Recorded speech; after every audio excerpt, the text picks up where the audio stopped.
We're going to start with one word, a yes or a no. Okay. We'll go Nick, limits, myself.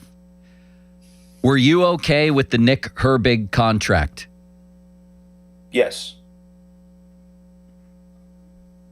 No. Yes. Were you okay with the Mount Washington contract? Yes. Yes. Yes.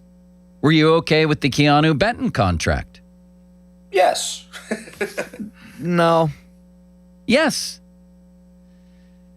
Okay. So we're on the same page here, Nick. I'll get back to limits on a few of those in a minute here. And this was going to be my opening rant until the Pirates took over my brain. Here's how I feel in very short fashion here. Is we spend so much time complaining in sports about contracts that are handed out based on what a guy has done instead of what we think he will do. TJ Watt was that. It was a mistake. Here we have a clear-cut example of contracts that are totally based almost on what a guy's going to do. In the Herbig situation, I think he already has done a lot. But what a guy's going to do, it's based on potential. It's making a bet. And I think all three are pretty good bets. You didn't break the bank in terms of where they rank at their position on any of them. I think they're all pretty good bets, and it sounds like you do too. I know we had Pony absolutely railing against the Benton contract yesterday. Tell me why you defend that one. Because he's a guy that already has 5.5 sacks. He's a prolific pass rusher from the interior already with pressure numbers and everything. Everything about his pressure statistics and really about his game says that he should be a 7, potentially 8 sack guy at his peak on the interior. You know how valuable that is. Like, I don't think people understand. It's pretty hard to find really good interior pass rushing defensive line. And that is a premium nowadays in the National Football League. I get it. He has the run defense stuff. In Pittsburgh, we love run defenders. We love guys that can two-gap and eat a double team and allow those linebackers to come free. They have those guys. Derek Harmon can do that. Sebastian Joseph Day can do that. Y.A. Black can do that. All these guys can do that. You need pass rushers from the interior. If you don't have interior pass rush, you don't really have a great front.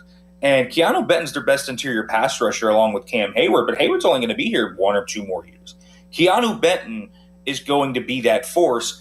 And I think moving him out wide, from nose tackle to 3-tech, 5-1, you're going to be able to see that quickness and that burst, and he's going to be able to get more productivity from the interior. He is a hard person to block because of how quick and explosive he is off the line of scrimmage. And so while I understand where it's coming from, this is a sub-package football league. The Pittsburgh Steelers are going to be playing nickel and dime. They're going to be a lot in those. So there's this whole thing where it's like, oh, Keeanu Benton's a backup. But he's the starting nickel interior defensive lineman alongside Cam Hayward. So he's really a starter because he's going to be playing in a starting package about 75 to 80% of the time. They're not going to play nearly as much base as they did last year. So it's kind of, that's the whole idea is, oh, he's a backup on the depth chart. Well, he's not, because if you put a nickel depth chart together, he'd be the starting 3-tech. So that's something to think about. But every contract in the National Football League should be based on what you think you're going to get from that player, not what that player has done. And so they are saying, the Pittsburgh Steelers are saying, we believe Keeanu Benton is going to ascend from a tier 4 defensive lineman to a tier 2 or 3. He doesn't have to be a tier 1. He got, 20th highest paid now in the league? I mean, that's not even an expensive contract when you think about it. So he just needs to be a tier 2 or 3 interior defensive lineman that's a really good spark plug pass rush. And so I don't think this contract is egregious. You look at some of the contracts that teams have given out to these interior defensive linemen, and there's far worse contracts on that list. Oso Digizua, $20 million per year is a really bad contract, honestly. He's in San Francisco now, but Dallas got out of that contract because that's a bad contract. But Benton has the ability to be a better player than Odigizua. I agree. And has been a similar or better player. So I don't get it. I think it's a fine contract. I agree with every syllable and half syllable that you just uttered. I really do. And I think this isn't just a bet on Benton. It's a bet on Patrick Graham. And I think the whole key to this deal is moving this guy out of pigeonholing him as what he's not, which, as you said, is a guy who ties up blocks as a classic nose tackle. No, I want him to move up and down the line and be a pass rusher and be a demon out there, and I think he can do that. He's talented enough to do that. This is a bet on Patrick Graham, in my opinion, and I don't want the Steelers to have happen here with this guy what happened with Javon Hargrave, which was you pigeonholed him as a nose tackle, and then he goes to Philly and has 11 sacks in a season, winds up being a key player on 2 teams that went to the Super Bowl. I don't want that to happen here. I think this kid's wildly talented if he's used right, and I think Patrick Graham's going to use him right. Correct. I think that is exactly what you think about when you think about Keeanu Benton. And he is someone that if he had gone to San Francisco, if he had gone to Houston, if he had gone to one of these teams that relies upon these 3 techs that are explosive and have great penetrating ability, he would have been a guy that would have gotten 8, 9 sacks in the season. That's the type of guy he is. And if you can get 8 sacks from the interior, you're a $20 million per year player, at least, because it's a rare thing. That's a really hard number to get to as an interior defensive lineman. So if the Steelers get 7, 8 sacks out of Keeanu Benton, that is a huge thing because he's also going to get more and more pressures out of that. And he's going to be such a disruptive force alongside the edges they have that if Keeanu Benton comes through and pressures a guy off to the right, good shot, Alex Highsmith, Nick Herbig, or TJ Watt there. Like, that's the great thing about the front is you need someone to be able to penetrate that pocket and make sure your edge rushers don't get just run around the arc or anything like that. Having good edges helps, but not having interior defensive linemen, it hurts. I mean, ask the Cleveland Browns about how that hurt Myles Garrett's productivity for a while. He only started to really get the sack numbers once they got interior defensive linemen that could finally eat off some of what he had. Myles Garrett was good enough where he would get 15, 16 sacks anyways, but he really didn't get the prolific sack numbers until they actually had an interior defensive line worth giving a darn about. Limits? Yeah, I just completely disagree. Like, I think $18 million is too much for Benton, especially we don't know what position he's best at. We don't, and he's not a good run defender. I know we credit PFF when they give us numbers that benefit our argument, but he was a 44.2 run grade defender last year. That was 106 out of 134 interior defensive linemen. Like, I don't view him in the same way that I viewed Javon Hargrave. And as another point to this, just to add on, the numbers you're giving are him as a nose tackle only. Yeah, because that's what he's been. How do we know that he's going to just blossom into such a better run defender when he goes outside? He's going to be a pass rusher. He's going to be a pass rusher and not depended on to be a great run defender and tying up blockers and all that stuff. But go ahead. And, I also think, Nick, that this is basically an admission by signing Benton that they're not going to get a Porter deal done. Because look at the Witherspoon contract. Look at the deal that Gonzalez is likely going to get, which is going to be over $30 million. You're going to have to overpay Joey Porter probably $30, $31 million, when in reality he's a $27, $28 million a year corner. So I think they just prioritized the wrong guy too, and that's part of why this irks me a little bit. I'm very surprised they got this Benton deal done. I think he's a fine player, but not somebody that's going to be worth that contract. I'd be fairly surprised if Porter doesn't get done. I think that gets done. I don't think that this affects Porter at all. A player that I'm kind of looking at right now is Aleem McNeil from the Detroit Lions. He got $24 million a year. And he's been hurt a lot more than Benton has. And he's been very productive when he's healthy. But that man hasn't had more than 5 sacks in a season. And Keanu Benton already has 5.5 sacks. And Aleem McNeil is not some great run defender. He's a really, really great pass rusher that helps disrupt that and really helps Aiden Hutchinson get what he gets. But my point is, I really don't care how he is as a run defender. I'm frankly just going to say that. I care about it in terms of the skill set, but not in terms of the contract. He got $18 million to be a pass rusher. He is an interior pass rusher. He's going to struggle in run defense. That's what I know. I know Keeanu Benton's not going to be an elite run defender. He's also not getting paid to be an elite interior defensive lineman. He's the 20th highest paid defensive lineman in football. There's going to be more interior defensive linemen over the next few years. By the middle point of this contract, he's going to be somewhere around 30th probably in terms of interior defensive line salaries.